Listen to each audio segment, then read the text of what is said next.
We have Barangay Handumanan Kapitan Maria Febe Legaspi. Kap, mayong gabi sa Action Marlon, dari sa Action Radio Bacolod.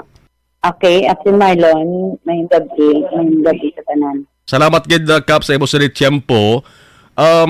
Siling ko Kap do naluoy makuni sa lapsag ning ginapatihan gin lubong man kag diin na diayhan ng Ilois ti man.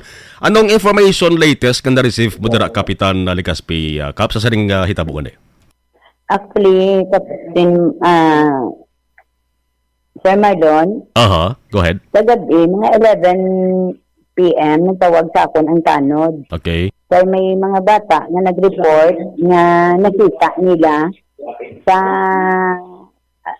sa atubangan sang Mormon nga may duwa ka tatlo ka persona, babae, lalaki, na medyo may edad-edad, kag isa kada bataon. Nga naga-kot-kot, kag naginalubong. Ang ginimo man niya sa mga bata, pag halin nila, dali-dali sila, hindi, wala man din na himutaran sa mga bata ang ilatsura. Din, to nila, din koy-koy nila. Kot-kot nila, kag din kuwa, kasi mga puslan nila, whatever. Sigo pagbukad nila, bata. Uy. Amo to, nga, sige, nagkanto ko, kami ni Sir, Lagoting, sa ginlibot ang tanan nga eryada, na basi na nagabinugtaw pa, kag ginapamangkot, ang mga person, nga mga point person ko, nga napamangkot, kung may nakabalo sila nga may nagabusto nga babae, nga within this week, manugbata.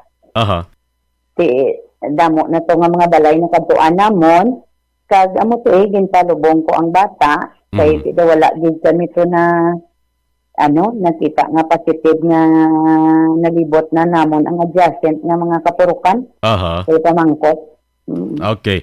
11 p.m. no, kagabi din siya. Pero kayo na lang upgain palubong ang bata. Kayo na. Hindi, kagabi yun. Kagabi mismo. Okay. Yes, sir. Palubong ko. Okay. Ang area nga sa diin dito nakitaan Kap ang tatlo ka mga tawo nga mo nagipatihan naglubong bakante ini siya nga lote kag lapit ini sa mga panimalay? Hindi sa lapit sa panimalay layo.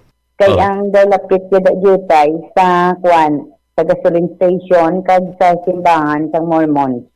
Okay. May CCTV man pero hindi tanto klaro? Yes, kay do kalayo na. Kay ang study ka CCTV sa Kalanaan, wala ga function.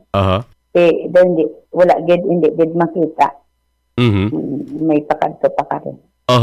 Anong pagpatis ang kalabanan dira Kap atong lapsag to bag-o bunag? Actually, nakita ko personal kay din ko pa ni Sir Marlon. Hikap ko ang lampin, para pagadugo-dugo pag yun. Oo nga, mga away siguro lantaw ko nga patay na ang bata. Kag babae ato Kap? Yes, babae. Kag polygram na gid saya. Kaya may mga buhok, tanan, kompleto na gid.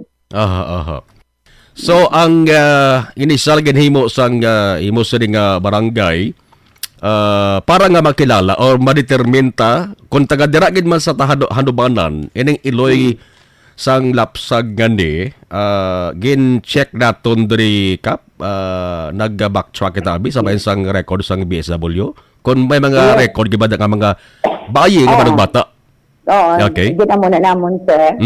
Ang other than kagabi nga ara man si Kagawad namon, isa si Kagawad Gilbert, nga nag-upod man kami libot, upod sa mga tanod, pulis, si Chief Lagoting, nga naglibot kami.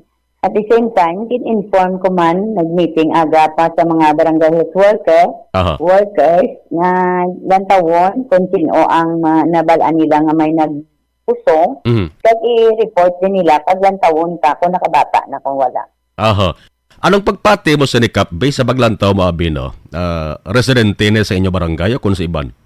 Do hindi ko bika kwan kasi may mga lusot-lusot di nga alagyan mo sakad to barangay Tulisa. O ang inina di nga way, lapit lang ni sir mag-shortcut ka sa barangay Silita. Aha. Mm. Okay.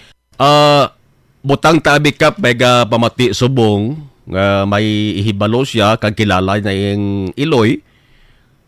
Pwede ni sila makadangop dira kapag palabot sa information sa barangay niyo para mabuligan Pwede gid. Kay siling ko gani sir. Nga ako daw okay pamantani nga kung buhi pang bata or whatever gid man nga may crucial gid man ang pag-delivery kaya nga yun sa bulig. Yes. Oo. Okay. What if ko nagapamati ang Iloy subong kap? Anong mensahe palabot mo sa iya? Ang mambal ko guro sa iya, kawala di sa iya konsensya. Kaya una-una, kadamo isang tao, bisan diri lang sa handumanan, kaya paglibot ng to dyan, namon, kagad isir, may nagambal na itong babae, nga may banaman, na gambal, tani kinatag ng takon. Kaya mo na bala? Even me, ganit sir, piling ko kung libutangin lang ito sumangan sang gate namon sa balay, kung di na panami, mantani. Gani, so, blessing mo na para mo. Basta akong blessing na. Yes, correct. Hindi ko yan makontrol kung ano ya ang mga naagdan niya na vulnerable man nga babae. Pero kung ginimo yang the best para sa iya bata, the big thing giduro nga nahimo yang grateful gid nga love para sa iya bata. Yan man, oo. Sabaga, iban pa na nga kababainhan or Iloy nga may ama-amo mas sa nga problema, ang barangay kapanda gid mga bulig sila.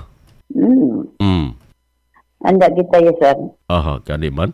Kabay pa ka pa nga makilala ni, basi pa lang kon boss may ara sang manawag dira sa inyo or makadtog dira sa inyo sa nga barangay nga may nibaluan sa sining nga hitabo ni Kap kay hindi ta gusto nga masulit liwat no kay nasakitan kita basta mag amoning biktima bla no mga Santo Angel inosente nga ba ni Kap basi bayara ka pa mensahe sa imo sa mga residente dira sa barangay Handumanan. Okay, para sa residente sa barangay Handumanan, especially sa amo ni natabo ko gabi sa mga kabataan nga